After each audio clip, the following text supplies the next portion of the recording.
Primer movimiento. El mundo desde la universidad.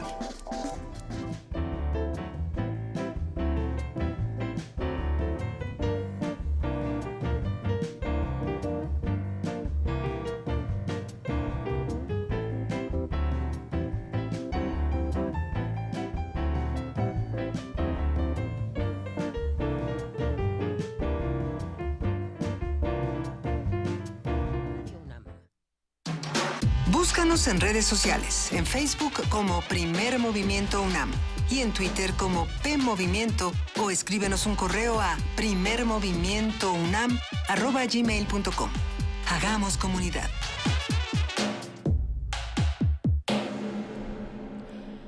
Ocho de la mañana con 6 minutos y estamos aquí en Primer Movimiento. Yo soy Juana Inés de ESA y está conmigo Miguel Ángel Quemain. ¿Cómo estás? Hola, Juana Inés. Buenos días. Buenos días. Estamos en TV UNAM, en el canal 20.1 de televisión por cable, y estamos en Facebook Live o Live, que es esta plataforma en la que puede vernos también en vivo, y en la plataforma de TV UNAM en vivo y en internet, a través también de la televisión analógica. Contamos con ese espacio, y por supuesto en Radio UNAM, donde tuvimos una primera hora muy interesante sobre la música del siglo XIX, con el pretexto de un curso que se inicia hoy en el Instituto Mora y que durará hasta finales de junio.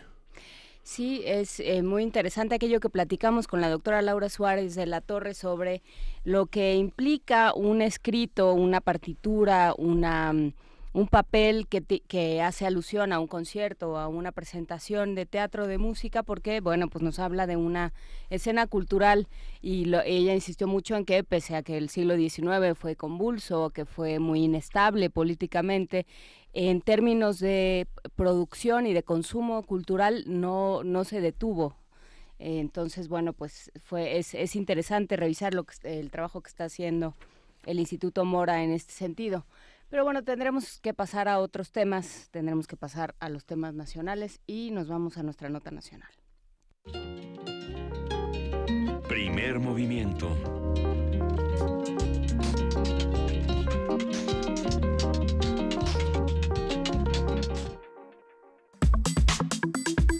Nota nacional.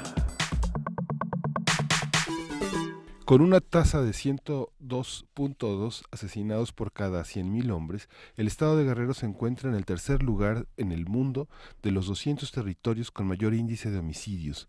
Solo lo superan El Salvador con 103.5 y Cabo Oriental en Sudáfrica con 102.9 homicidios, según reveló el programa Métrica y Evaluación en Salud de la Universidad de Washington. La violencia en el estado sigue en aumento. El domingo pasado, pobladores del municipio de Arcelia, Guerrero, saquearon 2 almacenes de una tienda de abarrotes tras la presunta convocatoria para, esto es una cita, hacer desmanes el domingo a las 7 de la mañana, que hizo un grupo criminal a los habitantes. Ante los constantes eventos violentos en la entidad, Dagoberto Santos Trigo, consejero presidente del Consejo Local del INE, explicó que no sería posible instalar casillas electorales en 5 comunidades de los municipios de Apaxtla de Castrejón, Teloloapan, Leonardo Bravo y San Miguel Totolapan, demarcaciones donde operan grupos del crimen organizado. Vamos a hacer un análisis de estas notas y del desmentido que sacó ayer el gobierno de Guerrero sobre sobre este dato del tercer lugar después de El Salvador y Cabo Oriental. Lo que se ha publicado últimamente sobre Guerrero, qué se dice, quién lo dice y cómo hacer el balance. Nos acompaña Juan Angulo, director de El Sur, periódico de Guerrero. Muchísimas gracias, Juan Angulo, por estar de nuevo con nosotros. Sí, Juana Inés, ¿qué tal? Buenos días, a tus órdenes. Cuéntanos, ¿qué es esto del índice? ¿Cómo se ve desde Guerrero este índice métrica y evaluación en salud de la Universidad de Washington? Bueno, digamos que es un organismo más que viene a poner a llamar la atención sobre el nivel que ha alcanzado la violencia en nuestro estado, y pone el acento en un dato interesante, que está la violencia afectando ¿cómo se le llama?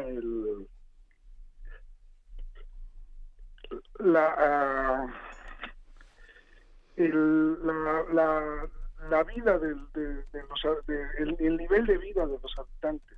No me acuerdo cómo es el índice que menciona este organismo, la Universidad de Washington, en Estados Unidos, y causó una reacción de parte del gobierno del estado, que es lo que ha venido diciendo últimamente el gobernador. Está diciendo que la violencia en Guerrero se ha contenido y la compara con lo que está ocurriendo en otros estados, donde dice que ha aumentado hasta en 200%. Lo cierto es que sí se ha generalizado la violencia en el país, sí es cierto que Guerrero no está en el primer lugar ya de índices dolosos en el país, pero tampoco es cierto que haya disminuido la violencia. Es decir, la violencia en Guerrero sigue incluso aumentando en relación al año pasado. Las cifras que hay del primer trimestre de homicidios dolosos son superiores a las del año pasado. Lo único diferente es que hay otros estados con más violencia, pero eso no quiere decir que la violencia en Guerrero haya disminuido. Arceli, es un municipio. El porcentaje de años de vida que tienen los guerrerenses ha disminuido según este índice de la Universidad de Washington debido a la violencia del crimen organizado.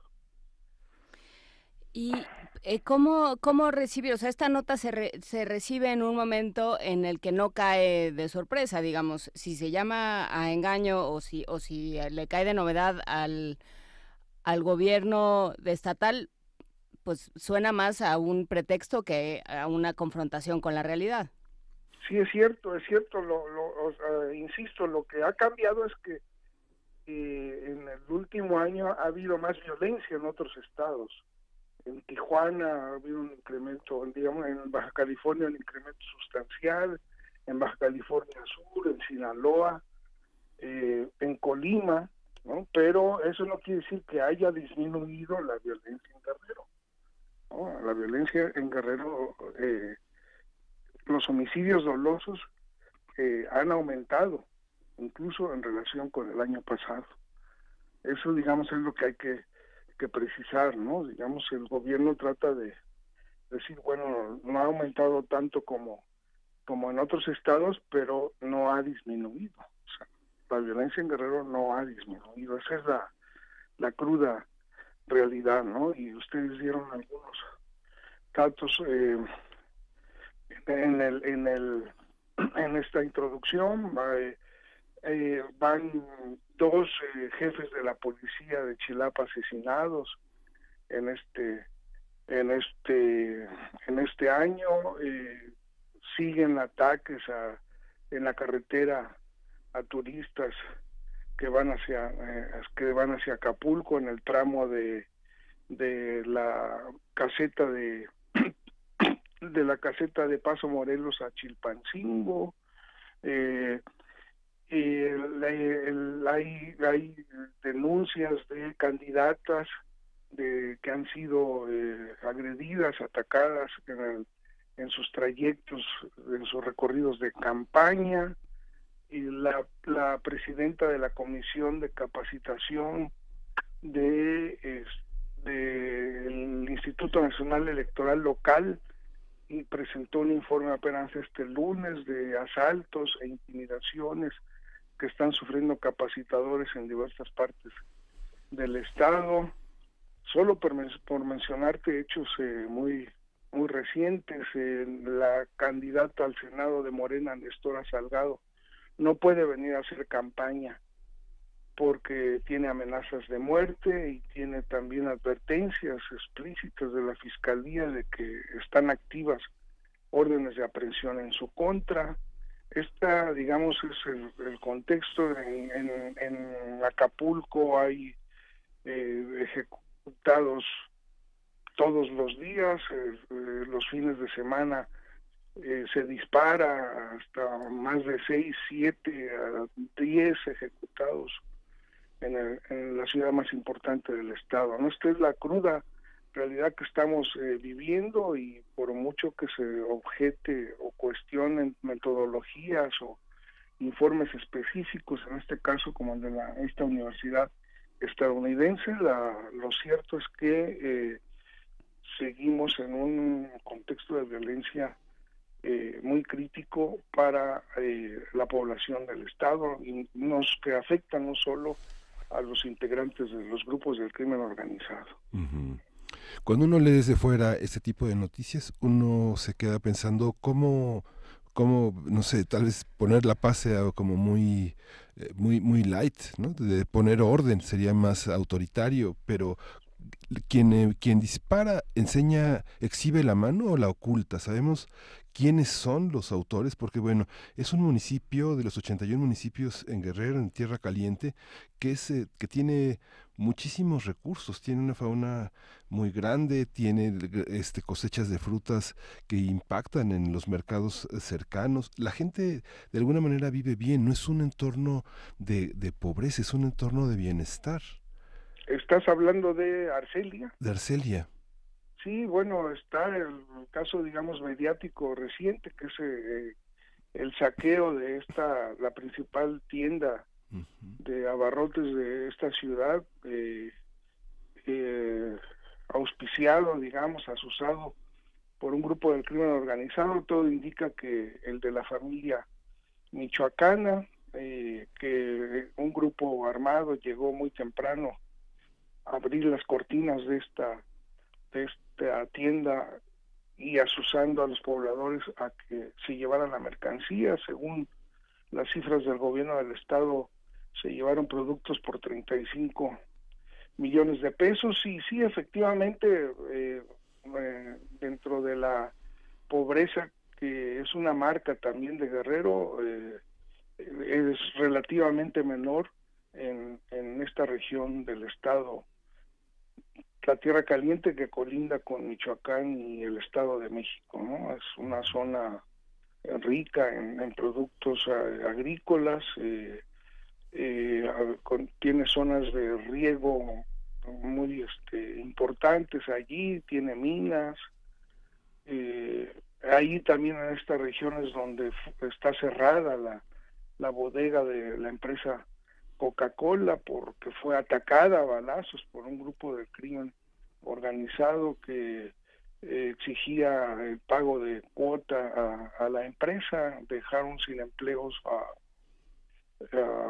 más de 150 trabajadores, y en general es una empresa que tiene mucha presencia en la región y está ahorita cerrada, ¿no? Allí lo que está predominando en esta región de la Tierra Caliente es la extorsión hacia las personas, hacia las empresas, hacia los profesionistas, ¿no? Uh-huh. Pensar que es una población más o menos como de 31,000 personas, que implica más o menos como 5,000 familias, digamos que todo es tan visible, ¿cómo no se puede hacer nada? ¿Qué papel juega, digamos? Hay mucho miedo ahí, hay colusión, todo indica que hay colusión de las autoridades con el crimen organizado. Hay un caso reciente ahí también. Acabamos de hablar del saqueo a esta tienda, del cierre de la Coca-Cola. Renunció hasta la candidatura de Morena, su candidata a diputada federal por uno de los distritos diputada local, perdón, por uno de los distritos de la Tierra Caliente, Silvia Rivera. Ella venía del PRI, era diputada federal del PRI. Hace 3 días anunció que dejaba la candidatura porque ha recibido amenazas de muerte, ¿no? Ese es también otro dato de lo que está ocurriendo en esta región, donde lo que está predominando ahora es esto, las amenazas, la extorsión, ¿no?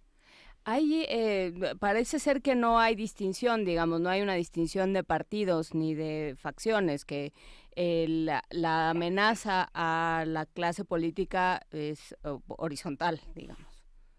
Sí, no Han sido más afectados los del PRD, pero en parte porque este ha sido un partido, digamos, muy hegemónico en el Estado en los últimos 10 años, ¿no? O más. Pero también han sido afectados candidatos del PRI. El candidato del PRI a alcalde de Coyuca de Catalán, Seguimos en Tierra Caliente, denunció que sus simpatizantes fueron amenazados para que no asistieran a su mitin de apertura de campaña, con lo que empecé mi intervención de una candidata que denunció una agresión, también es una candidata a diputada, en este caso por el Frente, por México al Frente, que postula a Ricardo Anaya. Es decir, lo mismo ha afectado a candidatos de la coalición de MIR que a candidatos de la coalición de López Obrador, que a candidatos de la coalición de Anaya, ¿no? Es cierto lo que dices, que no respeta, y depende de ahí de los alineamientos que hay en cada región, en cada municipio, de grupos de crimen organizado con este u otro partido político, o, para ser más preciso, con este u otro militante de este o de aquel partido político. ¿Y qué dice el gobierno de Astudillo? Bueno, de entrada no tienen fiscal, y si su respuesta es, bueno, pero los otros están peor, tampoco ayuda mucho. ¿Qué más dice? No, bueno, y está enfrentando una situación que no había enfrentado ningún gobierno anterior, y bueno, no alcanza, no le alcanza para dar una respuesta eficaz, ¿no?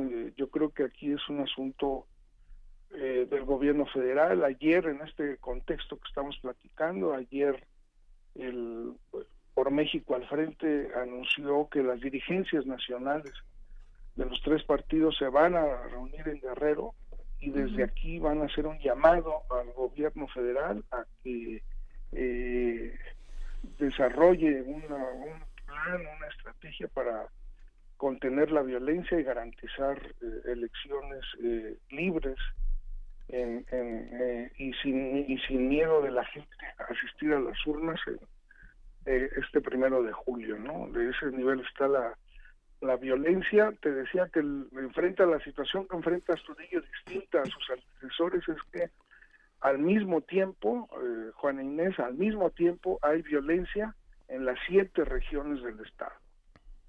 Antes era 1, 2 regiones, 2, 3 regiones, se apaciguaba un poco en alguna y empezaba en otras, y hoy lo distintivo es que hay violencia en la Tierra Caliente, hay violencia en la Costa Grande, Zihuatanejo, Pecatlán, hay violencia en Acapulco que no ha cesado, hay violencia en la zona centro, Chilpancingo, Chilapa, Tixtla, hay violencia en la montaña, hay violencia en la zona norte, Tasco, Iguala.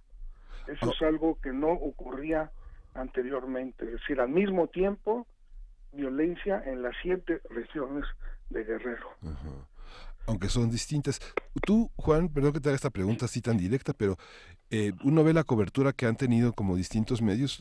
¿Ustedes no tienen miedo? Porque en la cobertura que han hecho hay una cuestión como manifiesta. La gente, hay algo que entra y sale pues del municipio.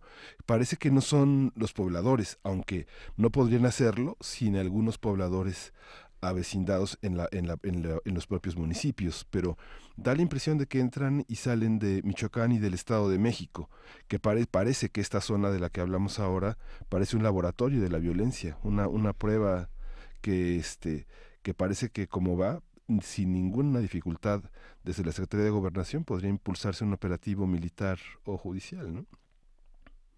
Sí, bueno, somos vecinos de estados donde hay violencia, ¿no? Somos vecinos de Michoacán, donde hay grupos de crimen organizado muy fuertes, vecinos del Estado de México, vecinos de Morelos, ¿no? Todos los municipios del sur de Morelos que han sido señalados como controlados por el grupo de los Rojos, bueno, somos vecinos.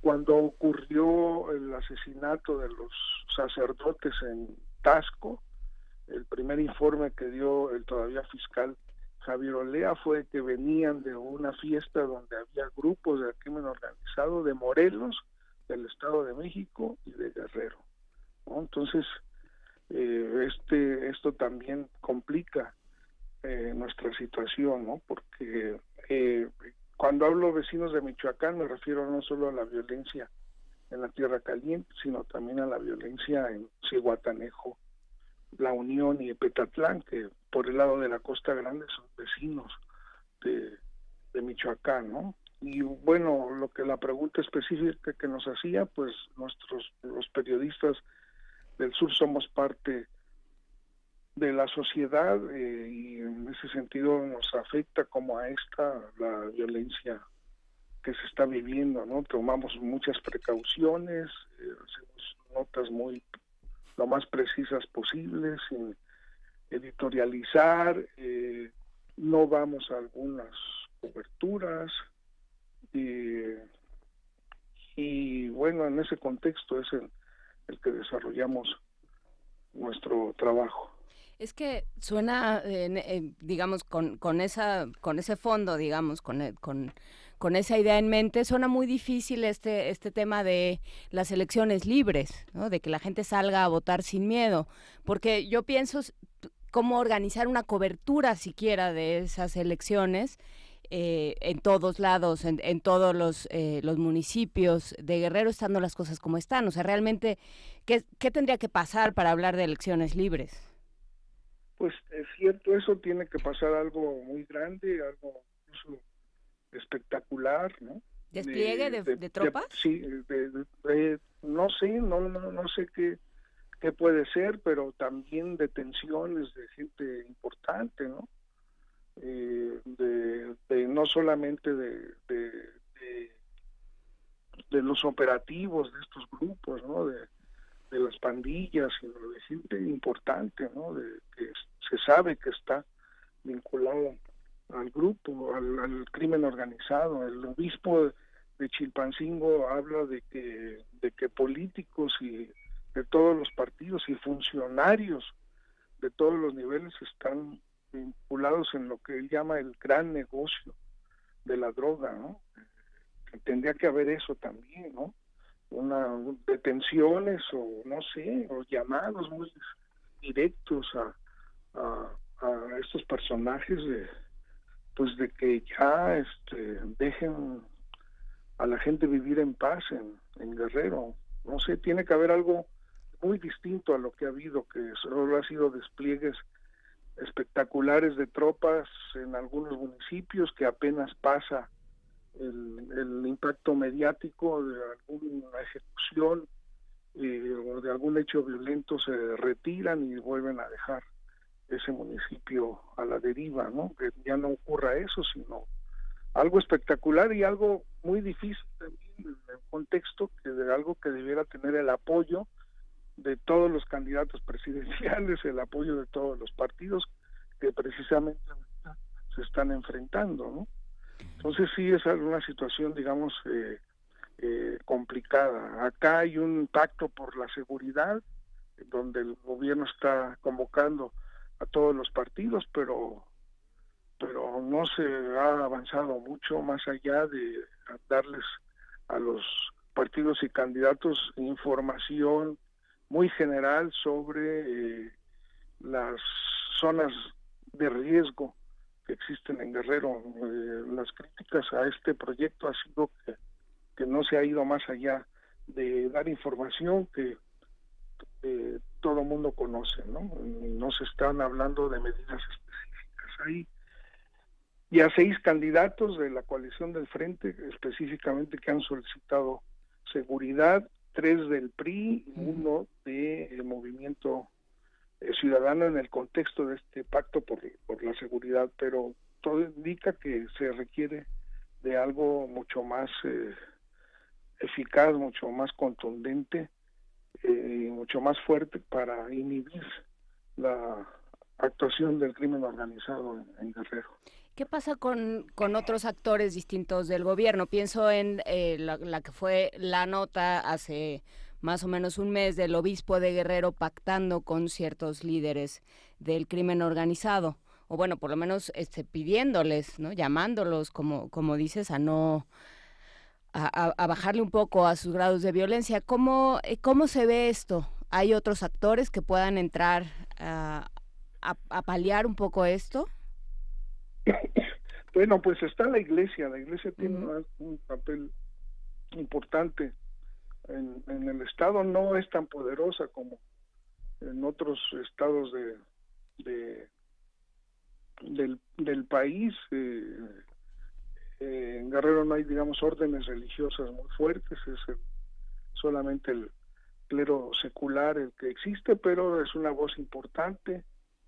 Sobre todo ha sido muy crítico en este caso el obispo de Chilpancingo, pero ha sido secundado también por el arzobispo de Acapulco. Y bueno, sí, con este señalamiento que ha sido cuestionado en primer lugar por el gobierno de llamar a algún diálogo con jefes del grupo del crimen organizado, dice que se ha reunido con algunos, que le solicitó que no ataquen a candidatos en este proceso electoral, pero pues puede ser que convenza a algunos, pero no necesariamente a los rivales, ¿no? Y el caso es que en Chilapa y en esta zona de Chilpancingo, donde él tiene influencia, donde el obispo Rangel tiene influencia, pues no ha cesado la violencia, ¿no? Otros actores, pues los empresarios en Guerrero son empresarios muy débiles, no tenemos grandes industrias, fábricas en el estado, son sobre todo una clase gerencial, administran los hoteles y los restaurantes de Acapulco, de Zihuatanejo, que en su mayoría son de empresas extranjeras, o de Monterrey o de la Ciudad de México. Entonces, pues la academia está muy debilitada, la universidad está muy debilitada, que podía ser otro actor, como lo ha sido en otros momentos de la vida del Estado. Estoy pensando en los años de la Guerra Sucia de los 70s, 80s, donde la Universidad Autónoma de Guerrero tuvo un papel muy importante, pero ahorita está también muy replegada esta institución en general. Pues los medios también pues somos débiles, la mayoría no son independientes, tiene una influencia muy fuerte la facturación de la publicidad gubernamental, que actúa también como un elemento de presión, ¿no? En general necesitamos más bien una solución desde afuera, ¿no? Una solución nacional. Dejados solos, el mismo gobierno así lo reconoce, el gobierno es débil, el 94% del presupuesto del Estado viene de las partidas federales, ¿no? Yo creo que ningún Estado tiene tanta dependencia de la Federación como el nuestro. Entonces, como que necesitamos más bien un impulso desde afuera, un apoyo desde afuera para enfrentar esta muy grave situación. Es que han atacado la gobernabilidad, o sea, digamos que crimen organizado ataca la gobernabilidad porque el negocio es la venta de protección, no el narco, ¿no? Ay, Juan, bueno, pues... Sí, el negocio y el control sobre los programas sociales, ellos conocen bien los presupuestos de los municipios, saben dónde están las partidas importantes, presionan para tener que el secretario de Obras sea ellos o controlado por ellos. Sí. Realmente algo muy crítico lo que está sucediendo acá en el Estado. Sí. Pues qué lamento, qué dolor para todo el país ver este Estado bajo la lupa de esta visión de un periodista como tú, de un medio que es triste reconocer que somos débiles como medio, ¿no? De que no hay manera de enfrentar una interlocución que concilie y que haga gobernable todo este mundo. Pues estaremos atentos, Juan, y gracias por esta participación tan valiente, tan honesta y tan informativa para nosotros. Sí, Miguel Ángel, Juan Inés, aquí estamos. Un abrazo, muchísimas gracias, Juan Angulo. Igualmente, sí, hasta luego. Nos vamos a música, Miguel Ángel. Vamos a escuchar de Peter Gabriel, The Feeling Begins.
Primer movimiento.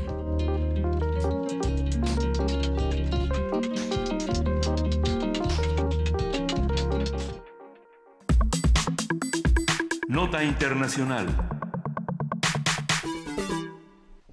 El fin de semana, el periódico The Wall Street Journal informó que la justicia de Estados Unidos investiga por narcotráfico a Iván Márquez, exnegociador de las Fuerzas Armadas Revolucionarias de Colombia, y que ahora es el número 2 del partido en el que se transformó la guerrilla, la Fuerza Alternativa Revolucionaria de Común, que es FARC. Aunque las autoridades colombianas han señalado que no mantienen ninguna investigación abierta contra Márquez, la nota del diario estadounidense ha provocado diversas reacciones, como la de Humberto de la Calle, el ex candidato presidencial por el Partido Liberal, quien culpó al expresidente Álvaro Uribe y a Iván Duque, candidato del Centro Democrático, de intentar hacer fracasar los acuerdos de paz ante las elecciones del próximo 27 de mayo. Días antes de la publicación de The Wall Street, Iván Márquez había manifestado su intención de no tomar posesión de su escaño en el Senado el próximo 20 de julio, uno de los 5 que le corresponden a su formación política de acuerdo con los acuerdos de paz. El exguerrillero explicó que no hay garantías jurídicas luego de la detención el pasado 10 de abril de su compañero Jesús Santrich, acusado de narcotráfico. A partir de los señalamientos en contra de Iván Márquez, hablaremos sobre la incidencia del proceso electoral en el proceso de paz en Colombia, y para ello nos acompaña Janet Valdivieso. Ella es periodista ecuatoriana, ha trabajado en Quito para la agencia Associated Press, el diario El Telégrafo y la agencia Andes, y actualmente es periodista por su cuenta, o freelance, como se le llama en los barrios bajos, desde Bogotá. ¿Cómo estás, Janet? Buenos días. Hola, buenos días, ¿qué tal? Janet, ¿qué está pasando en Colombia? ¿Cómo está incidiendo el proceso electoral en el proceso de paz? Bueno, como ustedes saben, hay varios candidatos en este proceso electoral que la primera vuelta se va a cumplir el 27 de mayo. Entonces, estas son las últimas, digamos, semanas más intensas de la campaña electoral y, en general, los candidatos que están disputando la campaña están a favor de seguir adelante con el proceso de paz, a excepción del candidato del presidente Uribe, que es Iván Duque. Ellos son del Centro Democrático, es el nombre del partido, y ellos sí han señalado desde mucho antes sus cuestionamientos al proceso de paz, su idea de cambiar el acuerdo de paz, mientras que los otros candidatos, estamos hablando de el candidato de izquierda, Gustavo Petro, también del ex negociador de paz que estuvo en la mesa en La Habana, que es Humberto de la Calle. Está también otro candidato, Germán Vargas Lleras, que fue vicepresidente del gobierno de Santos.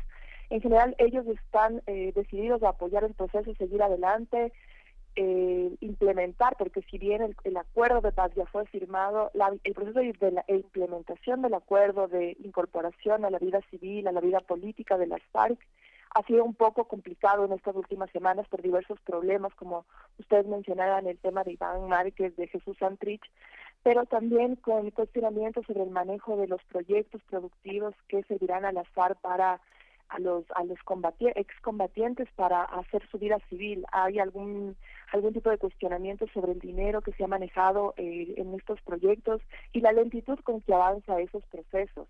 Uh-huh. Pero específicamente en el tema de la campaña, obviamente es un tema que enfrenta directamente al candidato de Uribe, que está en contra de todos los beneficios que han sido dados a las FARC ahora como partido político, incluyendo el tema de que ellos por el acuerdo tienen 10 curules en el Senado y en el Congreso, y entonces ellos tratarán de revertir todos los puntos, digamos, positivos que hay. Y sobre el tema de negociación con el ELN, que es el otro proceso de paz que se lleva adelante, también su posición es muy crítica. Entonces hay un poco de preocupación por eso, porque de todos modos él es el candidato favorito en estas elecciones según diversas encuestas, y en segundo lugar está el candidato de izquierda, Gustavo Petro, que todavía ha crecido en encuestas, pero el que está al frente de las encuestas es el candidato de Uribe. El candidato de Uribe, que es Iván Duque. ¿Iván Duque? No. Sí. Humberto de la Calle. Sí, Iván Duque, sí. Humberto de la Calle es el ex negociador del acuerdo de paz, entonces él es del Partido Liberal, como ustedes comentaban, y en cambio Iván Duque es el candidato de Uribe, que es el partido de él es del Centro Democrático. Y parece ser que lo que está sucediendo es que se está politizando, digamos, el proceso de paz siempre fue un tema político, ¿no? Donde se habló, donde la gente hablaba desde su perspectiva histórica, desde lo que había vivido, desde sus experiencias, pero ahora se está convirtiendo en una moneda de cambio político, parece ser, en una moneda de cambio electoral. Sí, efectivamente. Bueno, antes de la campaña electoral, no sé si recuerdan que para el acuerdo de paz que se firmó en La Habana hubo un referéndum, un plebiscito allá mientras se firmó en La Habana, en Bogotá y en Colombia se hizo un plebiscito para preguntar a los colombianos si estaban o no de acuerdo. Y entonces la campaña de que no se acepten los acuerdos de paz fue liderada efectivamente por Uribe y su grupo. Y ese fue la opción que ganó en ese momento. A partir de eso, entonces, el presidente Santos tomó la decisión de acatar un poco lo que el plebiscito se rechazó el acuerdo de paz e incorporar varios aspectos que cuestionaban la gente de la oposición. Entonces, eso en últimas, en este momento, le ha dado fuerza un poco al partido de Uribe, porque ellos siguen diciendo que en ese plebiscito ganó la opción de rechazar el acuerdo de paz. Sin embargo, no toman en cuenta todas las incorporaciones de todas las observaciones que se hizo y se firmó un nuevo acuerdo después.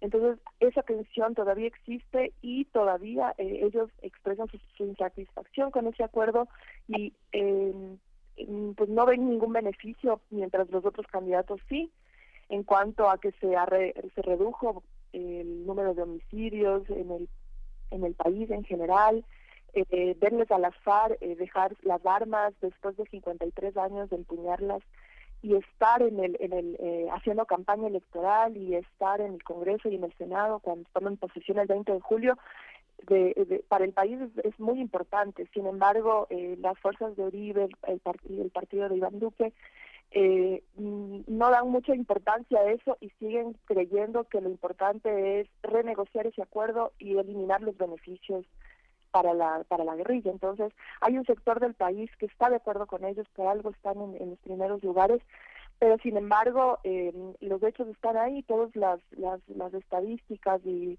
el tema de violencia respecto al acuerdo que hubo se ha reducido y además se nota que las FARC están más comprometidas, obviamente, con este proceso que algunos sectores políticos que no están de acuerdo y todo lo contrario, siguen polarizando ciertos temas en esta campaña electoral, aprovechando todo el tema del plebiscito y el rechazo que hubo inicialmente en el proceso. Es que el grupo de Álvaro Uribe trató, digamos, después de 50 años, hay que recordar que toda esta convulsión en Colombia se genera en toda una idea en América Latina que preside la guerra sucia desde México hasta la Patagonia y que obedece a un sistema de guerrillas que está muy orientado también a la inclusión del obrero, lo popular y lo campesino, y que Uribe, aliado con políticas antiterroristas, uno de sus aliados fue Felipe González, por ejemplo, implementó el pertrecho de todos sus funcionarios rodeados de guardaespaldas en autos blindados en una franca oposición a una sociedad que también estaba de acuerdo con esa lucha revolucionaria y que ahora la vemos convertirse en una fuerza política porque también tenía un arraigo entre la población. ¿Se nota eso en Colombia? ¿Se nota eso en la vida cotidiana? Bueno, ellos se sometieron, digamos, a su primera apuesta electoral con las elecciones legislativas que se cumplieron hace más o menos un mes. Entonces, digamos que en los votos, ellos no consiguieron tantos votos como ellos esperaban. Consiguieron apenas 50.000 votos en todo el país, en diferentes regiones, pero se nota claramente que en muchas regiones donde ellos hacían presencia, todavía tienen un respaldo allá popular. También hay que tomar en cuenta que en Colombia el voto no es obligatorio, entonces la gente que vota realmente es la que le interesa votar, pero sin embargo ellos representan una opción política y estarán representando a su partido en el Congreso y en el Senado, lo cual es inédito en ese país. No olvidemos también que el candidato presidente Gustavo Petro también fue parte de una exguerrilla conocida como M-19, y él también estuvo en un proceso de desmovilización hace unas décadas y después él cumplió su paso a la vida civil, luego fue candidato, fue senador, uno de los senadores más reconocidos, que incluso destapó muchos escándalos de la parapolítica que le llaman en Colombia, que es la relación de los políticos con los grupos paramilitares. Uh-huh. Después de él se candidatizó a la alcaldía, él fue alcalde de Bogotá y hoy está dando el paso como candidato presidencial con amplio apoyo. Ahora vemos cómo ha crecido en las encuestas. Entonces, digamos que Gustavo Petro fue un ejemplo de ese paso de una exguerrilla diferente obviamente a las FARC, pero su paso a la vida civil y su participación política. Y hoy las FARC están también tratando de buscar ese camino. Y ellos tienen muchos proyectos, su idea social, su idea del campo, la reforma agraria, el tema rural para ellos es muy importante. Entonces, si bien hay amplios sectores de la población que también rechazan su accionar, porque no olvidemos que en esta guerra que involucra no solo a la FARC y al Estado, sino también a grupos paramilitares, hubo más de 220.000 víctimas y desplazamientos, de asesinatos y todo.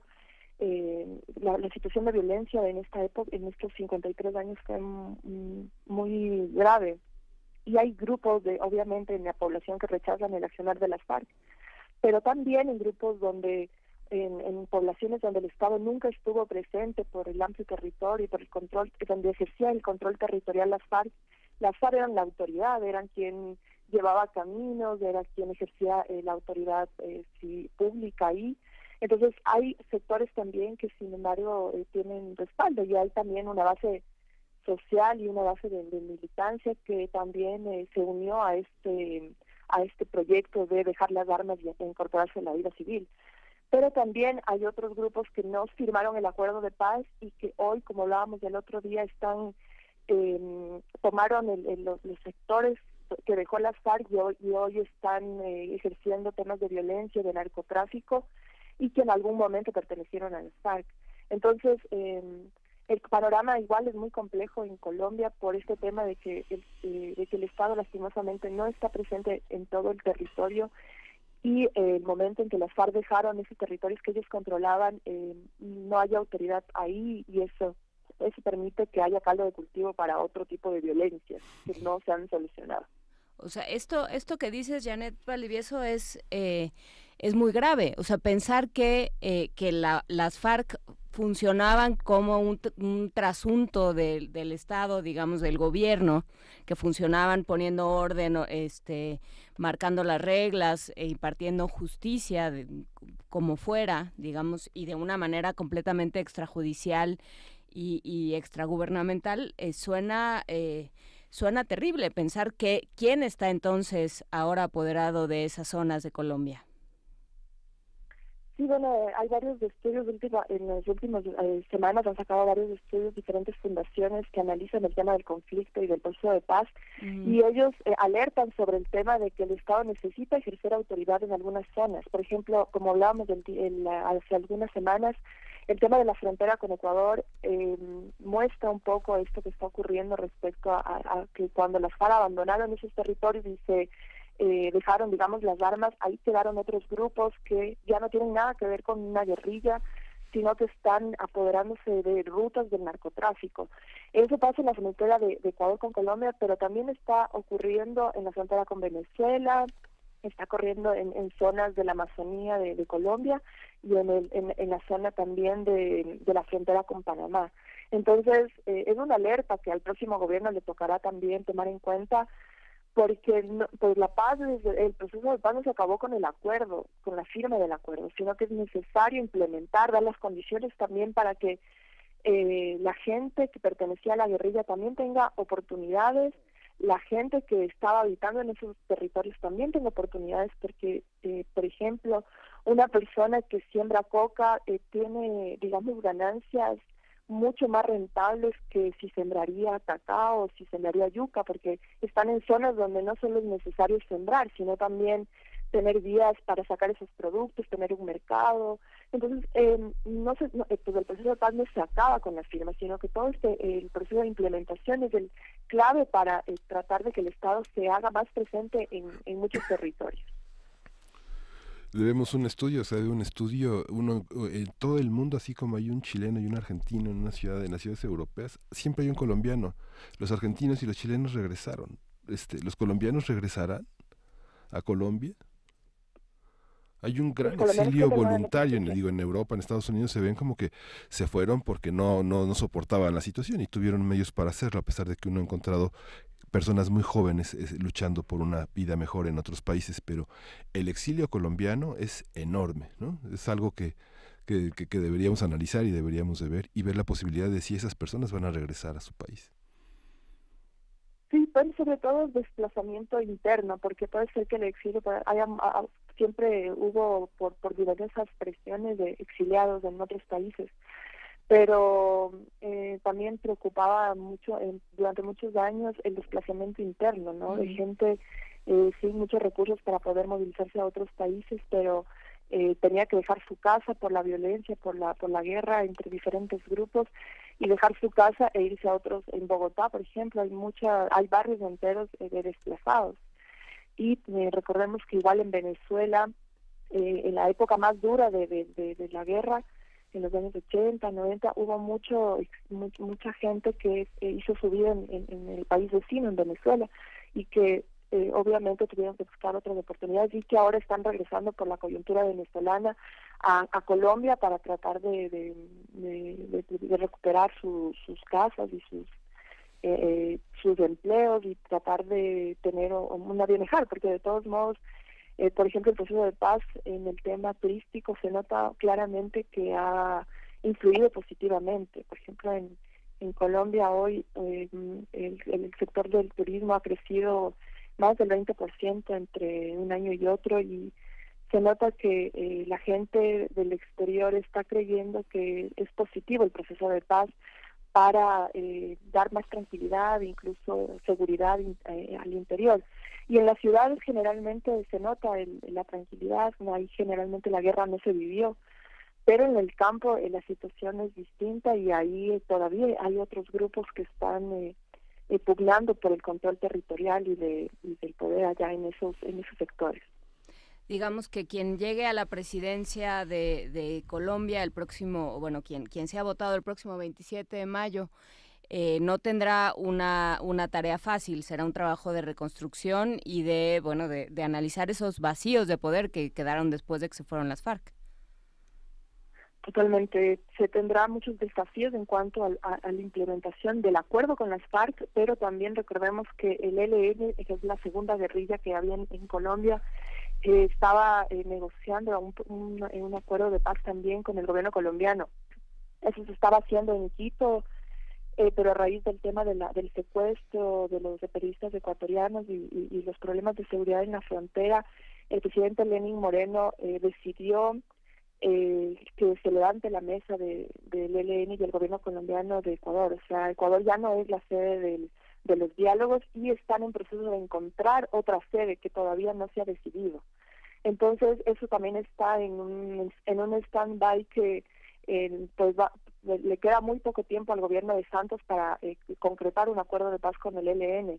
Y entonces eso será también posiblemente también un desafío para el próximo presidente, porque ese acuerdo seguirá implementándose, los diálogos seguirán implementándose, pero dependiendo de quién gane, le imprimirá su propio ritmo y sus propias condiciones a las negociaciones. Claro. Pues muchísimas gracias, Janet Valdivieso, periodista ecuatoriana, vecindad en Bogotá. Muchísimas gracias por estar con nosotros de nuevo esta mañana y seguiremos platicando contigo de aquí a este proceso electoral y después que se lleve a cabo el 27 de mayo en Colombia. Muchísimas gracias por platicar con nosotros. A ustedes, que tengan buen día. Igualmente, hasta luego. Vamos a escuchar de Caléxico, Frontera.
Primer movimiento.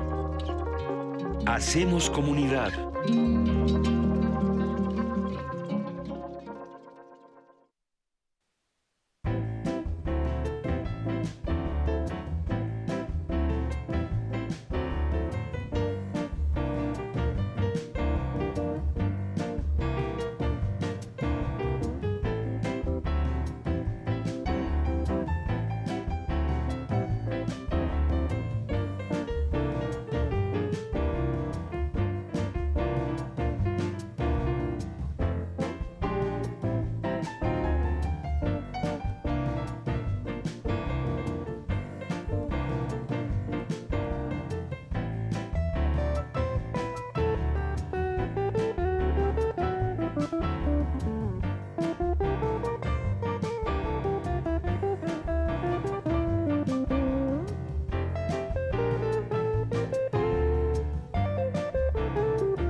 Primer Movimiento. Podcast y transmisión en directo en www.radio.unam.mx.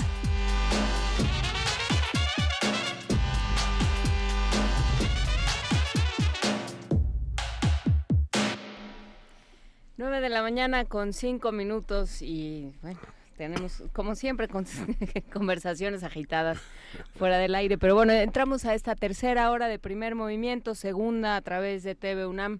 Y todavía nos queda mucho que platicar. Muchísimas gracias a todos los que se han comunicado con nosotros. Muchas gracias a quienes han seguido con nosotros los temas de Colombia, el de Guerrero.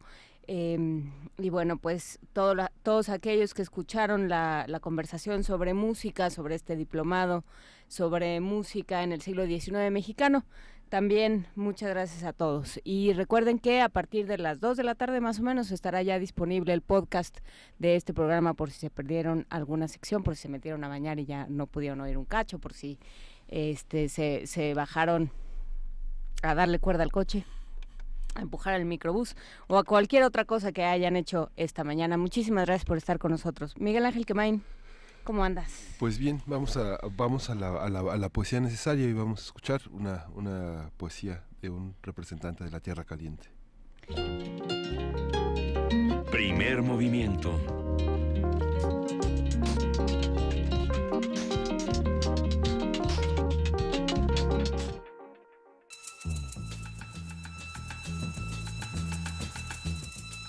Es hora de poesía necesaria.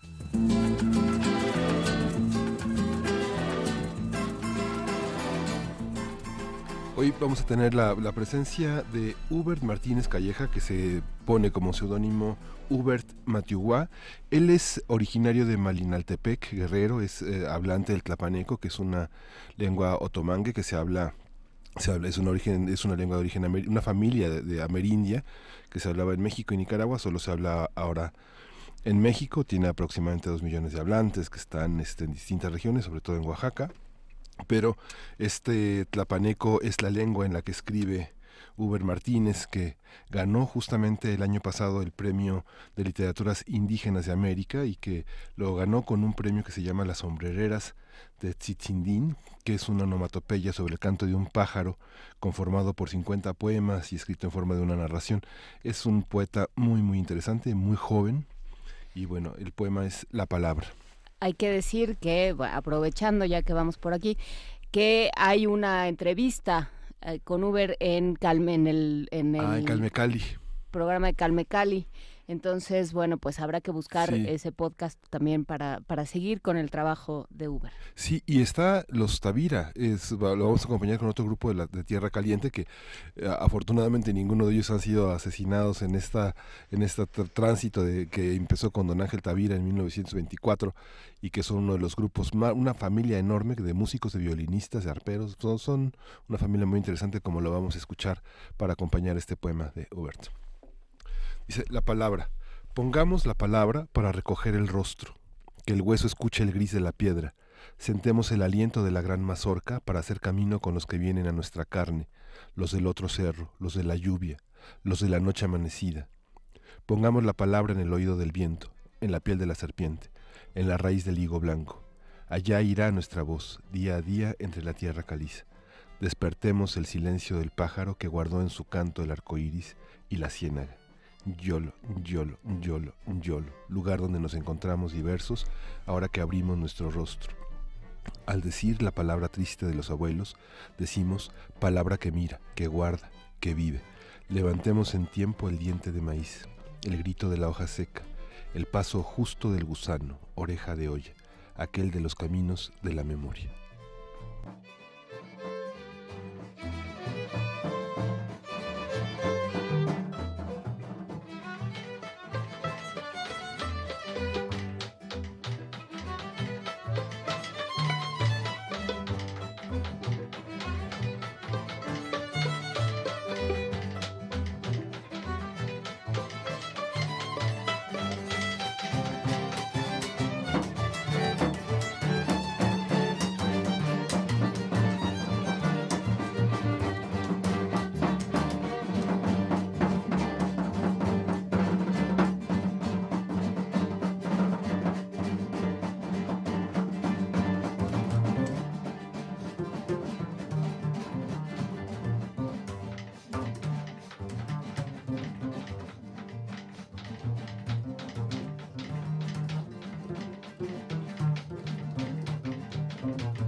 Primer movimiento.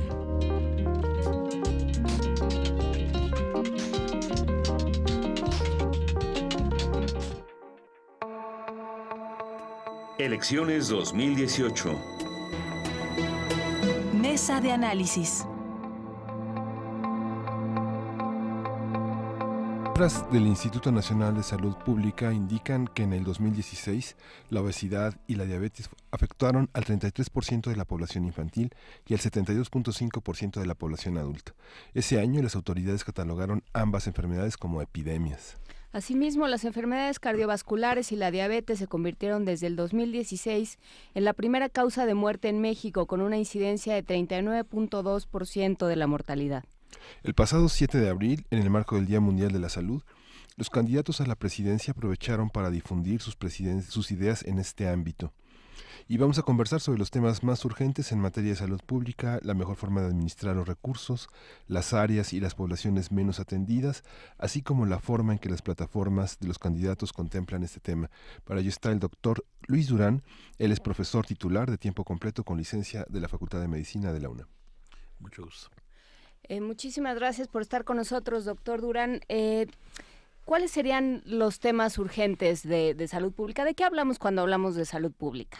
Bueno, hay dos concepciones de la salud pública, ¿no? Una concepción que yo le llamaría holística y una concepción acotada.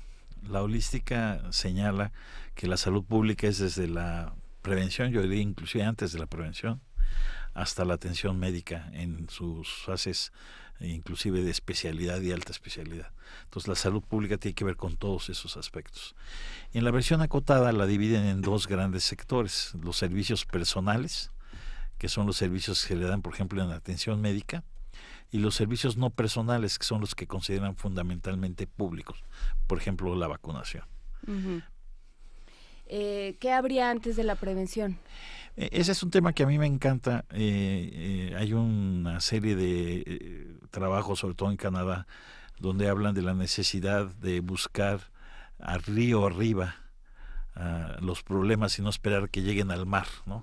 Entonces es una metáfora muy bonita, ¿no? En el sentido de que nosotros estamos acostumbrados a decir, uy, tenemos mucha gente con infartos, pero la tenemos porque antes de que estuvieran con infartos tuvieron diabetes, y antes de que tuvieran diabetes tuvieron obesidad, y antes de que tuvieran obesidad tuvieron una serie de condicionantes sociales que los hicieron tener esas condiciones, ¿no? Entonces, ir río arriba no es nomás ir a prevenir la enfermedad, sino a crear condiciones que le den capacidades para la vida a la gente. Y capacidades para la vida son cosas muy simples, como la capacidad de ser saludable, la capacidad de jugar, la capacidad de poder entablar relaciones significativas, la capacidad de vivir en un ambiente físico adecuado, ¿no? Entonces, por eso les digo que va mucho antes de la prevención, ¿no? Porque no se trata de prevenir un daño, sino crear condiciones y capacidades para que la gente viva bien. O sea, digamos, si pensáramos en el transporte sería un problema de salud pública, pensando en la cantidad de tiempo que la gente invierte en ir de un lugar a otro, claro. Y que ese tiempo, por supuesto, se sustrae muchas veces no al trabajo, sino a la diversión, al ejercicio, a la actividad física, a la convivencia. Hay una serie de determinantes sociales de la salud. En el año de 2005 se creó una comisión de determinantes sociales en la OMS y en la OPS. Se han hecho muchos trabajos y lo que busca fundamentalmente es decir que tenemos una serie de factores determinantes sociales que tenemos que hacer que interactúen. De hecho, en Europa hay una estrategia que se llama salud en todas las políticas, porque tiene que haber salud en la política de comunicaciones, por supuesto, salud en la política de vivienda, salud en la política de empleo, porque son los verdaderos determinantes de la salud. O sea, desde el nacimiento uno puede saber que un individuo tiene o tendrá ciertas propensiones a enfermarse. Desde que está en el vientre de la madre. De hecho, en el caso de nuestro trabajo que se desarrolla con los niños, lo que se plantea es que hay una línea de vida que empieza cuando el niño está en el vientre de la madre, cuando está en el útero, y hay que darle condiciones adecuadas a la mamá gestante para que tenga un hijo saludable. Y luego cuando empieza la vida, en los primeros 3 años de vida, es fundamental no solo la nutrición, sino una serie de acciones que favorezcan el desarrollo, por ejemplo, neuroconductual del niño, ¿no? Eso está en las plataformas, ha estado en las plataformas electorales en los últimos años, en finales del siglo XX, del siglo XXI. Yo lo he visto más en otros países, ¿no? El trabajo y el interés en temas sociales tiene dos dimensiones, si las puedo decir, te lo aclararía. Hay países que lo hacen sin declararlo, ¿no? O sea, Inglaterra, Francia, ellos tienen un sistema que ve los determinantes sociales sin estar diciendo tengo un programa de determinantes sociales. Y hay países que han hecho programas de determinantes sociales como Chile, y ellos lo declaran y han hecho un trabajo decente e interesante. Yo creo que es un tema muy importante para discutir en el país en el futuro. O sea, en este sentido, la salud pública tendría que atravesar todos los niveles, todas las áreas de gobierno. Claro, la salud pública no depende nada más de la atención médica ni de la salud vista como un sector, por ejemplo el sector salud, sino depende de las relaciones intersectoriales y de que la salud sea parte de las políticas de todos los otros sectores. Y entonces eso es fundamental. Les doy un ejemplo. Hace muchos años una investigadora del Instituto Nacional de Salud Pública se acercó, porque trabajaba en accidentes, a trabajar con la Comisión Federal de Comunicación, se llamaba, creo. Secretaría de Comunicaciones y Transportes, perdón. Y cambiaron la señalización de la carretera de Cuernavaca con base en las recomendaciones de esta persona. Eso redujo los accidentes en la carretera de Cuernavaca enormemente. Entonces habla de cómo una acción de comunicaciones puede tener implicaciones muy claras y concretas sobre la salud, ¿no? Ese es un ejemplo. Ahora, no sé cómo esté ahora porque esto fue hecho hace 15 años, ¿no? Claro, pero pensaría uno que el alcoholímetro, por ejemplo, sería una medida similar. Pero sí es similar. Pero necesitamos medidas que creen capacidades. O sea, ¿cómo le haces tú para tener a una persona que sea resistente a los riesgos a los que se enfrenta un niño o un adolescente, por ejemplo, ¿no? ¿Qué capacidades le tienes que generar para que este niño, cuando tenga un riesgo, lo pueda solventar, pueda seguir adelante, ¿no? Es una visión totalmente diferente, ¿no? No es decir, voy a proteger, voy a impedir, voy a bloquear, voy a prohibir, sino voy a crear capacidades en los niños y en los adolescentes para que no tengan accidentes, no tengan adicciones, por ejemplo, ¿no? Es un cambio filosófico muy, muy importante. Que también, pensando en eso, ¿no? Para que no tengan adicciones, también habría que pensar en trabajos de seguridad. Digamos, también se toca con seguridad pública. Y se toca con educación, por ejemplo, ¿no? Educación se vuelve un aspecto fundamental, ¿no? Y el rol de las universidades se vuelve un aspecto fundamental también. Porque la educación no es nada más educar en la parte profesional y técnica, sino es educar en todos los elementos que favorecen que una persona, un adolescente, tenga las capacidades de vida que lo vayan a hacer exitosos.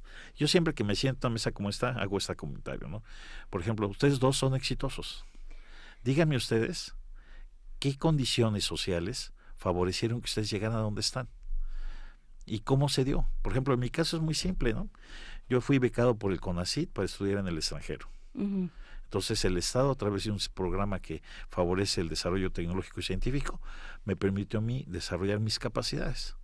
Claro, eso es un programa. Ahora, ¿qué más hizo que los que estamos en esta mesa pudiéramos haber resistido los riesgos, ¿no? Yo no fumé marihuana en la prepa, no he tomado ninguna droga. ¿Qué me hizo a mí no hacerlo? O resistirlo, porque había droga. Yo estuve en la prepa 7 y yo me acuerdo en esa época, hace más de unos casi 40 años, ¿no? Más de 40 años, había oferta. Entonces, ¿yo por qué no? ¿Yo por qué resistí? Porque tuve esa capacidad de resistir. Y no es una cuestión individual, es una cuestión que tiene que ver con estos determinantes sociales. Que eso se contrapone con un discurso de, pues, la corrupción es cultural, ¿no? Por poner un ejemplo. O de, pues es que ciertas razas, que también es una aberración desde el punto de vista científico, ¿no? Son más propensas a, ya ves, es que en esa parte del país pues todos son muy borrachos, todos son muy flojos, todos, ¿no? Esta idea de, pues, haya quien está condenado, ¿no? Como del determinismo, que lo piensa una persona, pues allá él, pero que el Estado tiene que combatirlo absolutamente, ¿no? Ahora, yo creo que el Estado tiene que ayudar y apoyar a crear las condiciones de generar capacidades de vida. Eso es lo que a mí me parece que tiene que ser el Estado. En el campo de salud me interesan las capacidades de ser saludable, ¿no? Entonces, ¿qué genera capacidades de ser saludable? Pues las vacunas generan capacidades de ser saludable, ¿no? Es un mecanismo, una estrategia, una intervención aparte probada. No sé si ustedes han visto un niño con secuelas de polio. Sí, claro. ¿Eh? Sí, bueno, un niño no, un adulto. Lo hiciste un adulto, porque un niño ya no. Un niño no. ¿Has visto sordos como antes veíamos sordos en la calle, en el metro, en el camión, que iban con su cajita y decían, soy sordo, ayúdeme? Ya no hay. Porque sarampión también se controló con vacunación. Entonces, polio y sarampión nos han demostrado que tenemos un éxito concreto. Lo malo es que la gente joven no lo ve. La gente joven pues no lo ve, porque ya no le tocó verlo. Ahora, si lo ves, dices, híjole, yo me vacuno contra polio, ¿no? Porque yo tener un hijo que tenga esa posición de tener una parálisis y estar en muletas toda la vida, no lo puedo aceptar, ¿no? Sí, esas son las formas más visibles de la salud pública, pero por lo que propone doctor Luis Durán, por lo que estoy entendiendo, la salud no es solo cosa de médicos. Así digamos. El ámbito de la salud pública no tendría que recaer únicamente en los médicos, ni tendría que tratarse, que por supuesto hacen falta clínicas y hacen falta centros de salud en muchas partes de la República y que no estén tan centralizados como están ahora, y es necesario dotarlos y es necesario que se transparenten las cuentas y los medicamentos y todas estas cosas, pero no es solo eso, la salud pública. No, la salud pública empieza desde antes, pero también eso es importante.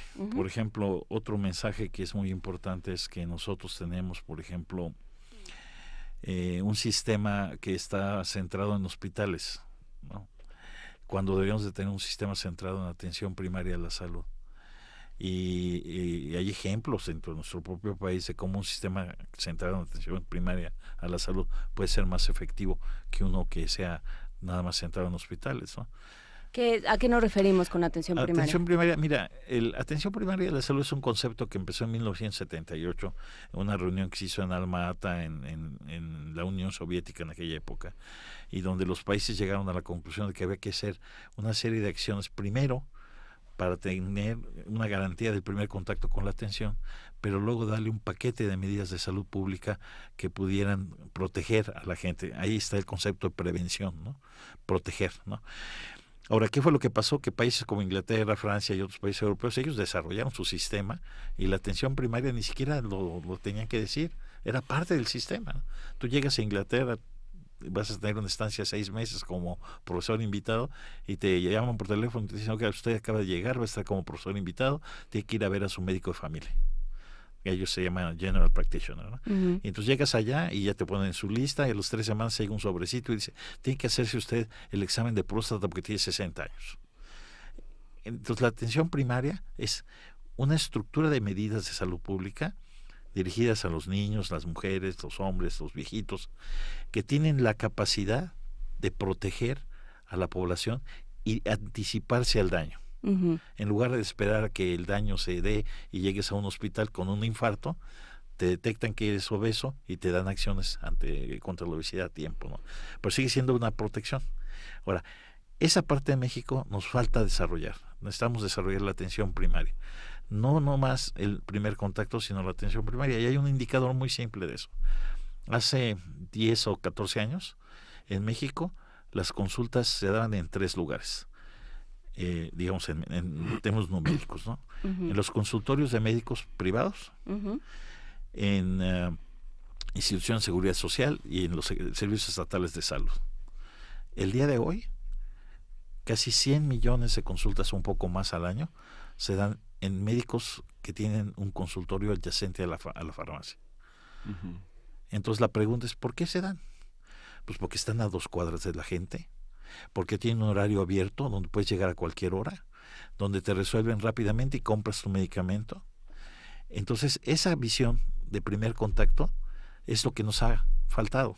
Sí, aquí lo grave es que esté cooptado por la farmacia. Ah, claro, lo grave es que no es atención primaria. El problema de es interés primer contacto nada más. Es nomás de resolverte lo agudo. Entonces no hay ninguna protección hacia el futuro, ¿no? O sea, te resuelven la gripa, te resuelven la faringitis, pero no te dicen que usted está gordito, tiene que protegerse, tiene que tomar acciones. Ya se vacunó a su hijo, ya tiene su cartilla completa, entonces pierden oportunidades de tener este paquete de medidas de atención primaria que favorezcan el que la gente desarrolle medidas de protección. Pero esto es prevención. Lo que a mí me interesa mucho y algún día lo trataré de ver realizado es irse más río arriba hacia el desarrollo humano, hacia el desarrollo de capacidades para la vida. Uh-huh.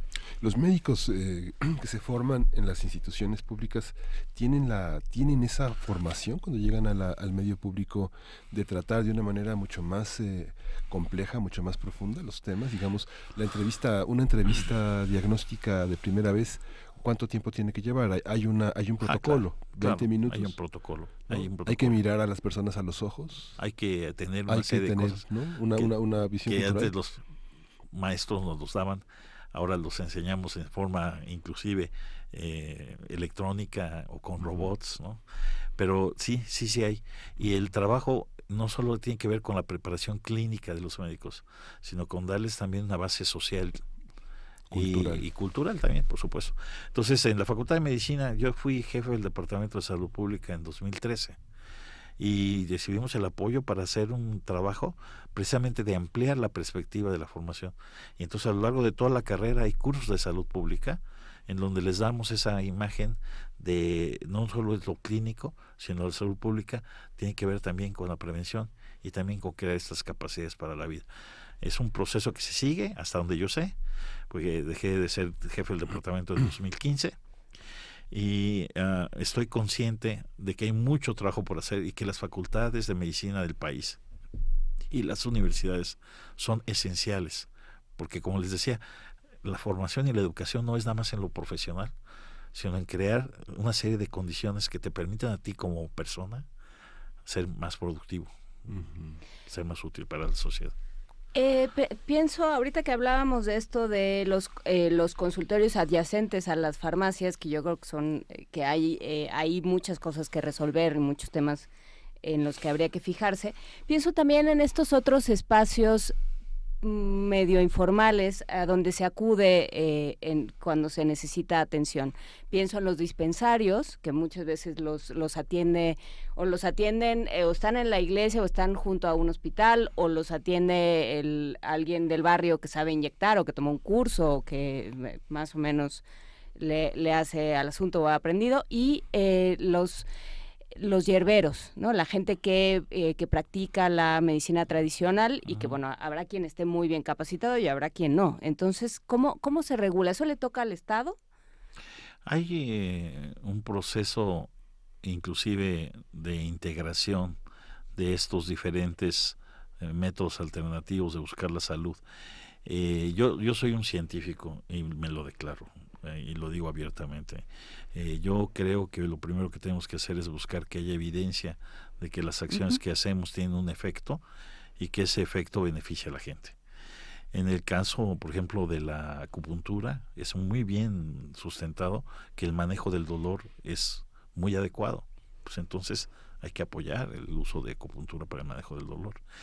Pero tiene que ser sustentado en evidencia, esa es mi perspectiva.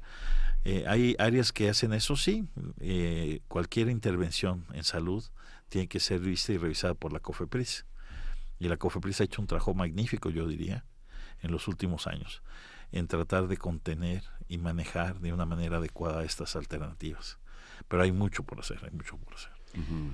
Esta parte de los médicos residentes, gran parte de las farmacias, y por una curiosidad periodística he entrado a muchas farmacias y a consultorios, solo a preguntar un poco, conversar con los médicos, y muchos son muy jóvenes y están preparando su residencia, el ingreso a la residencia.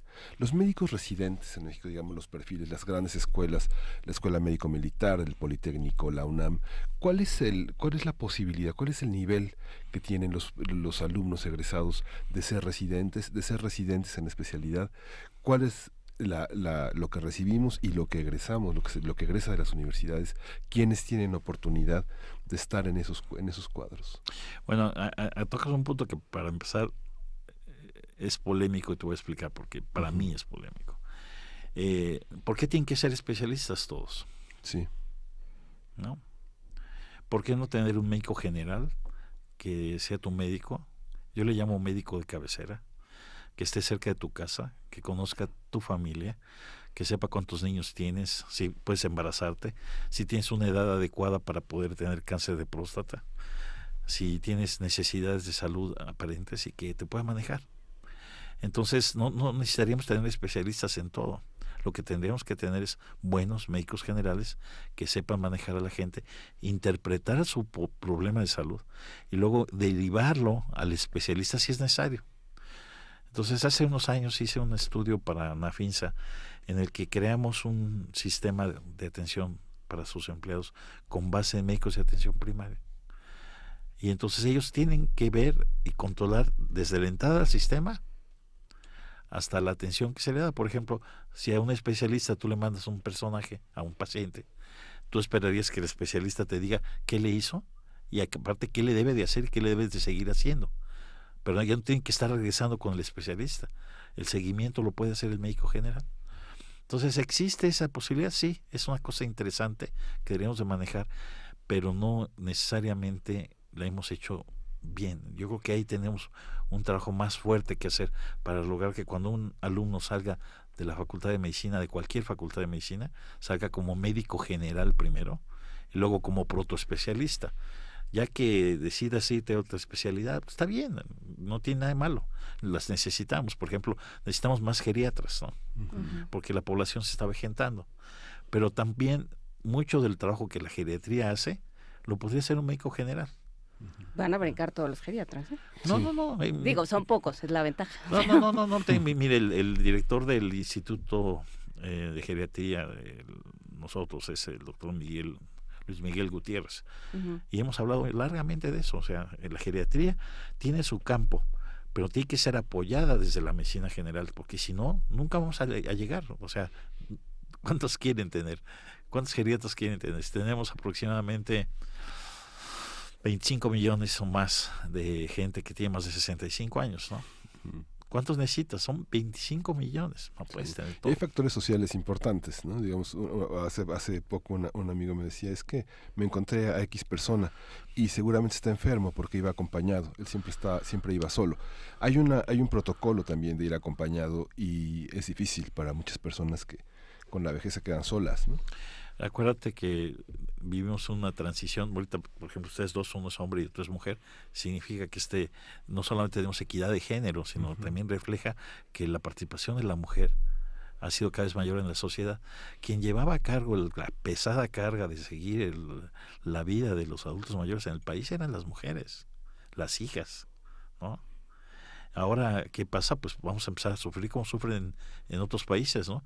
Como Francia, ¿no? Que tiene que tener un esquema de protección al anciano especial, porque no tienen con quién vivir, ¿no? Así de simple. Antes los viejitos eran parte de la vida, eran las nanas, eran los que cuidaban también a los niños pequeños, ¿no? Pero, en fin, hay una serie de amarres ahí que tenemos que hacer porque estamos en transición. Claro. México es un país que está en transición, no solamente demográfica, sino también epidemiológica. Y en ese encuentro pues vamos a tener que hacer muchísimas cosas que antes no hacíamos, ¿no? Sí, no es necesario estar anciano, digamos. Oftalmología es una especialidad en la que en muchos exámenes requieren ir acompañado, claro, por ejemplo, ¿no? Claro. ¿Qué pasa con esa parte de la medicina, de la atención primaria, de la atención protocolaria de urgencias, por ejemplo? Muchos de los medicamentos que se dan en urgencias ya no se dan en la medicina con el médico general porque requieren que pase al especialista, sobre todo los del dolor, por ejemplo, ¿no? Mira, yo creo que esta es bien interesante. Hace un poquito ya, para mí los años están volviendo un poquito, pero hace 4 o 5 años vino a Andy Haynes, que es un inglés muy reconocido en salud pública, y vino con su esposa Ana. Y lo más interesante de su visita fue hablar con la esposa. Cuando me senté con ella es médico general, general practitioner en Inglaterra, y me dijo lo que hacía, cómo trabajaba, a qué tecnología tenía acceso, a tomografía axial computarizada, a resonancia magnética, todo lo que necesitara. Pero era no el límite burocrático, era un límite técnico. Cuando ella ya tenía armado todo esto, ahora sí ya necesito ver al especialista, porque con todo lo que tengo, ya arme un expediente para que esta persona pase con tal persona, si es que lo necesita, y si no, lo resolvía ella. Entonces, a mí me parece que nosotros tenemos que no copiar modelos, sino con el contexto mexicano, establecer cómo vamos a fortalecer, con un enfoque de atención primaria, lo que tenemos en los sectores de salud, pero también lo que tenemos en el sector privado, ¿no? Porque somos, 30% de las consultas de primera vez son en farmacias. Ahí hay un tema también que creo que pasa por las universidades y como radiodifusora universitaria nos toca, que es cómo se está preparando, algo que ustedes mencionaban, cómo se ha desprestigiado a los médicos generales. O sea, cómo, hasta qué punto, porque por algo se lanzan a la especialización nuestros médicos. O sea, ¿qué ha pasado al momento de la formación? Uh-huh. Que no deciden, yo voy a ser médico general o médico familiar, voy a hacer este trabajo que es importante, pero que no tiene tanto prestigio. Mira, te voy a hablar con datos de 1987, cuando uh-huh. hice mi tesis. Mi tesis era de doctorado, era cuáles son los factores que determinan el estatus profesional de los médicos. Y emergían de una idea muy simple. En Estados Unidos hay el concepto de que hay una tabula rasa, que una vez que entras a medicina y la acabas, todos los médicos son iguales, uh-huh. ¿no? Cambian de origen social, cambian de todo y empiezan con una igualdad que hace que cualquier médico sea exitoso, ¿no? Uh-huh. Entonces a mí me parecía que eso no era el caso en México, ¿no? Yo me recuerdo mis compañeros que tenían grandes dificultades para estudiar, algunos tenían que trabajar los fines de semana, pues no iba a poder competir con alguien que dedicaba todo su tiempo a estudiar, ¿no? Entonces decidí hacer el doctorado y entonces lo que descubrí fueron 3 cosas en mis datos de 87, ¿no? La primera, el estatus económico depende fundamentalmente de qué tan bueno seas en medicina. Uh-huh. O sea, si eres bueno, tu estatus económico va a ser bueno.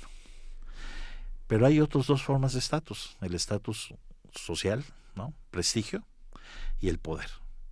Y el poder dependían del origen social fundamentalmente. Ahí empezaba el proceso.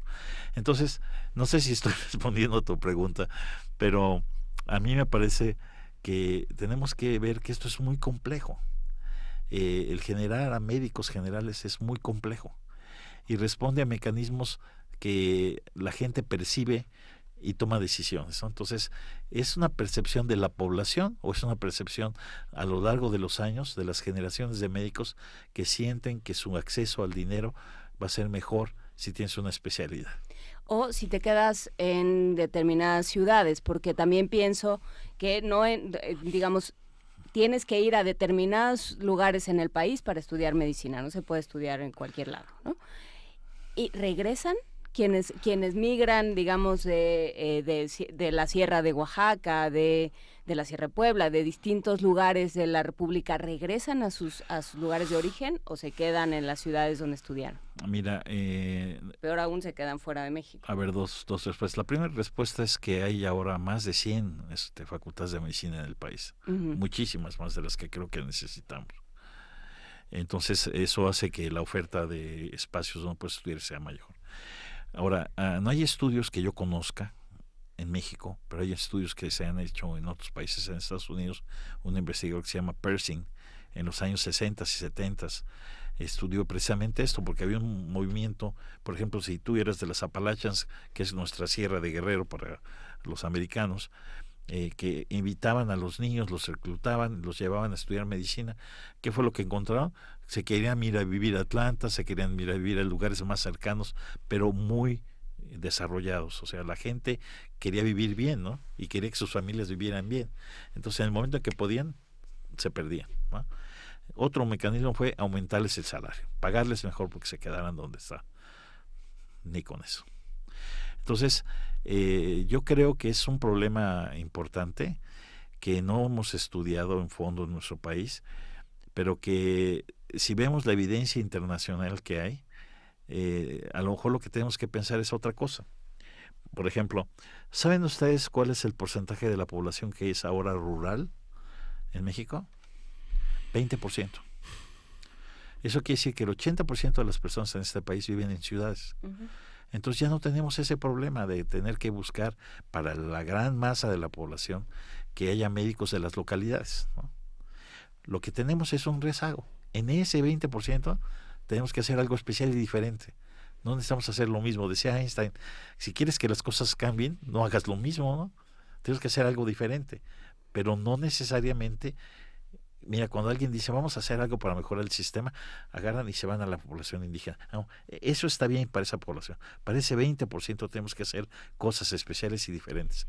Pero para el 80% de la población tenemos que tener, en mi opinión, un sistema de atención primaria de la salud universal, que les garantice a todos ellos, como les decía, que tengas tu médico y que lo conozcas. ¿Cómo sería eso?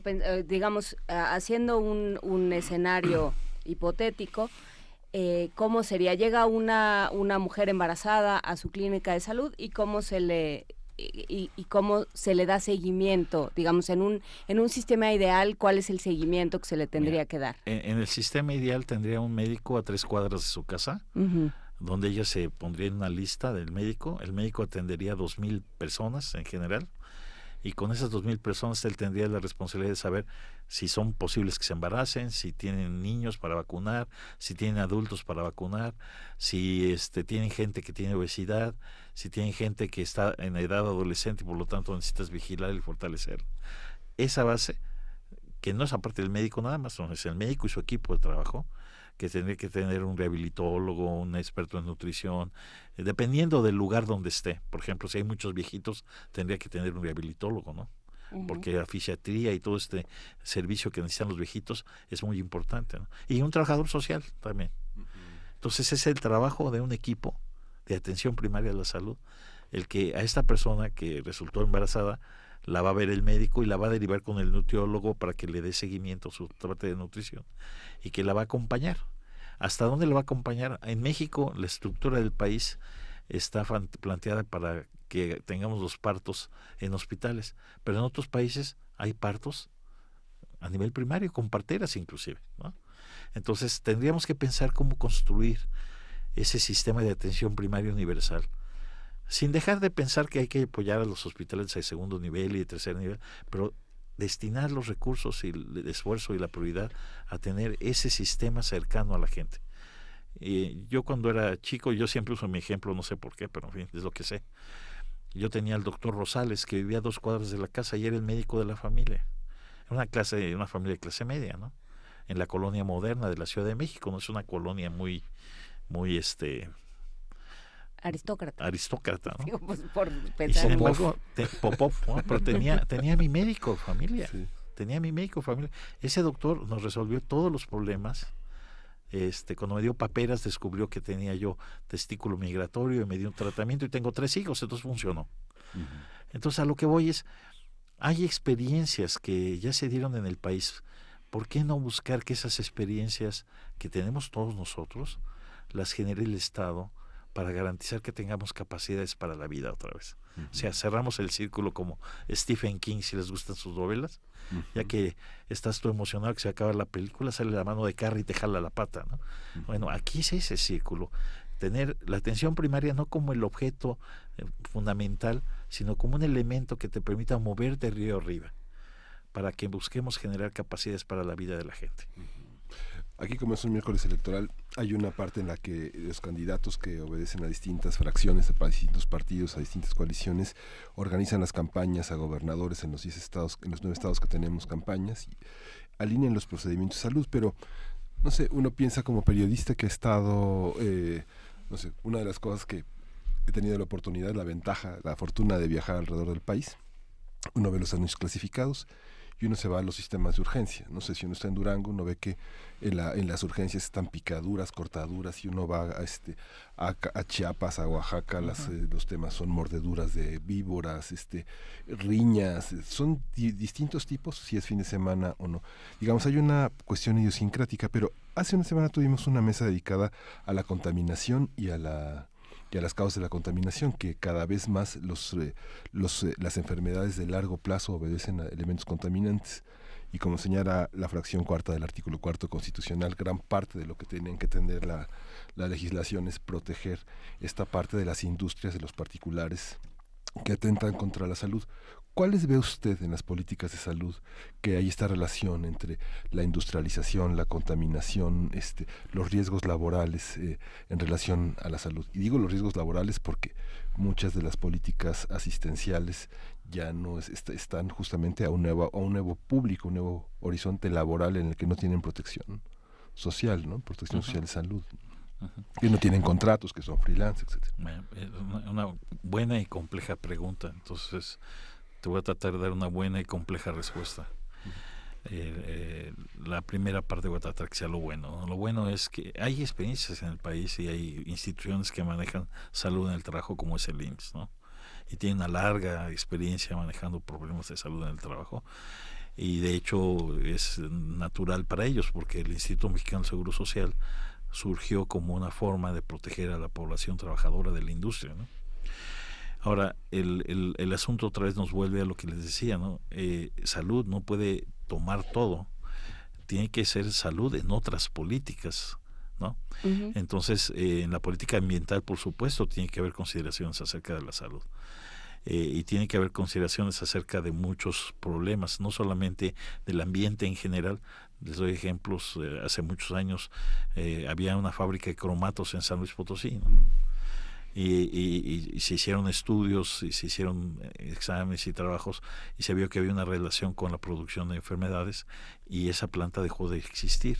O sea que existe la posibilidad, existen ejemplos de lo que se ha hecho en el país, y salud ambiental es un problema muy importante, salud en el trabajo es un problema muy importante, pero creo que el verdadero sitio para ellos es que esa parte de salud esté reflejada en las políticas de trabajo, en las políticas de desarrollo industrial, porque si no lo está, no vamos a considerar con fuerza una estrategia, una iniciativa que nos vaya a resultar favorecedora para la salud, ¿no? O sea, la salud puede gritar y puede alzar la mano, pero si no hay una acción que parta de estas otras áreas, de esos otros sectores para la salud, no vamos a llegar a mucho.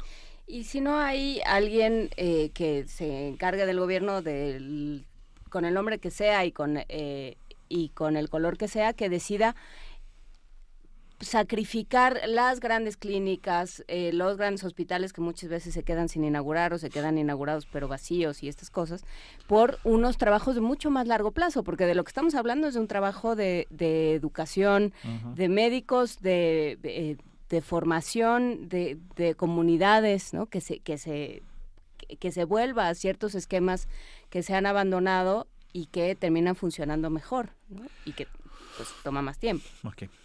Yo creo que no hay que sacrificar a nadie, uh-huh, hay que priorizar. O sea, uh-huh, si tú vas a mantener lo que ya tienes de hospitales de segundo y tercer nivel, está muy bien, y hay que darles las condiciones para que trabajen bien. Pero, por ejemplo, ¿qué porcentaje de los hospitales de segundo nivel atienden cosas de primer nivel?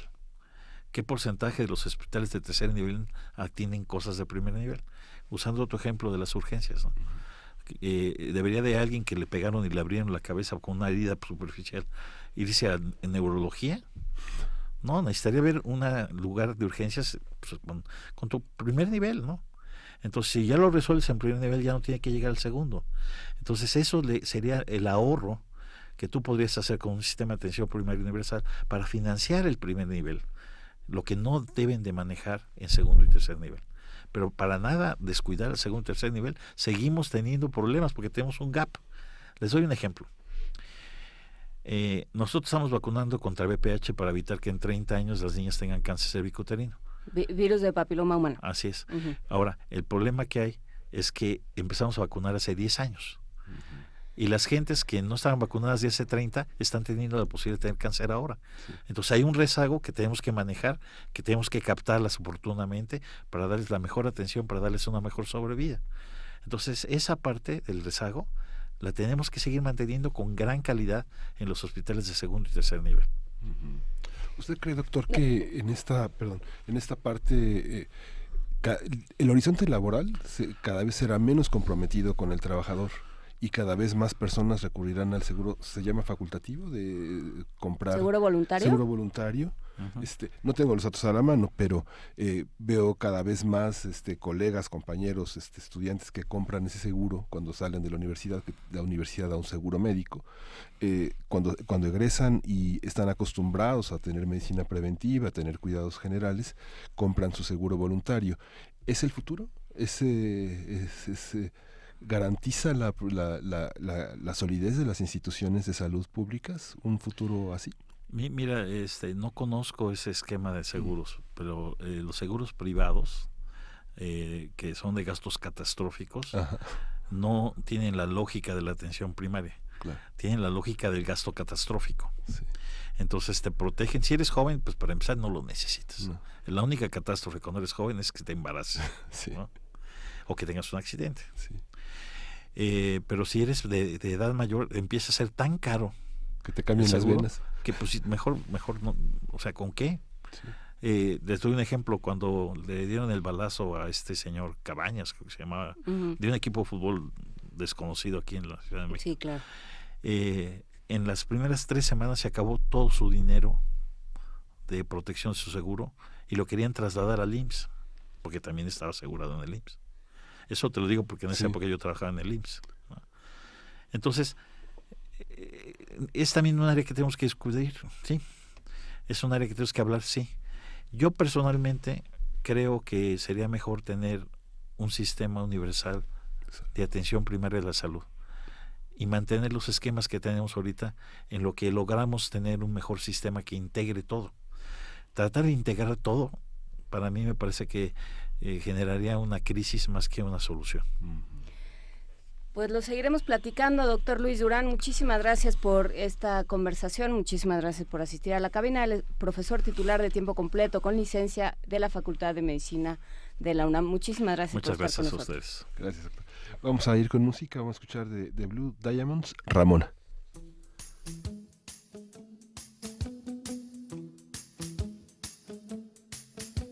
Ramona, I hear the mission bells above. Ramona, they ringing out a song of love. I press you, caress you, and bless the day you told me to care. To always remember the rambling rose you wear in your hair. Ramona, when day is done, you hear my call. Ramona, we'll meet beside the waterfall. I'll dread the dawn when I awake to find you gone. Ramona, I need you on my own.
Primer movimiento.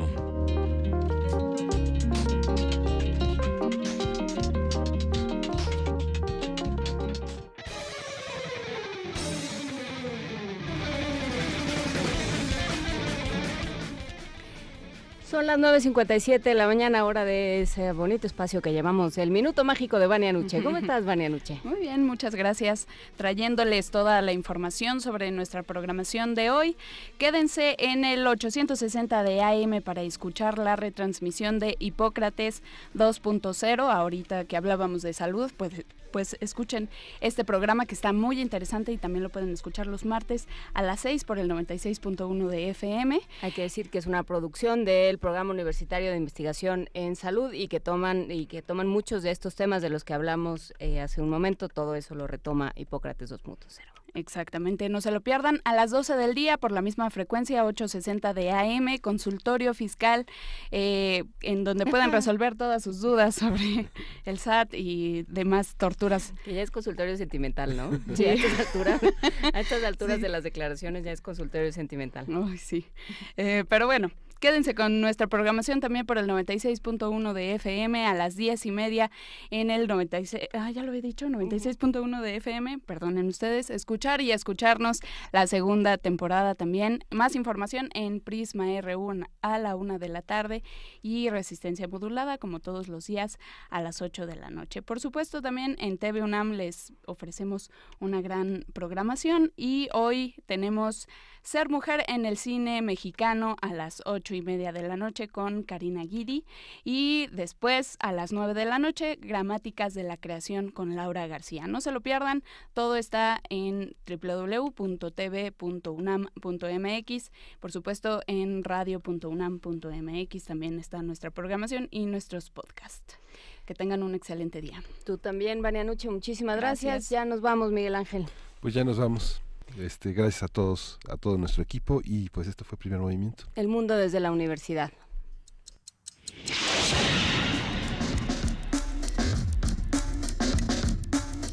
Radio UNAM presentó Primer Movimiento. El mundo desde la universidad.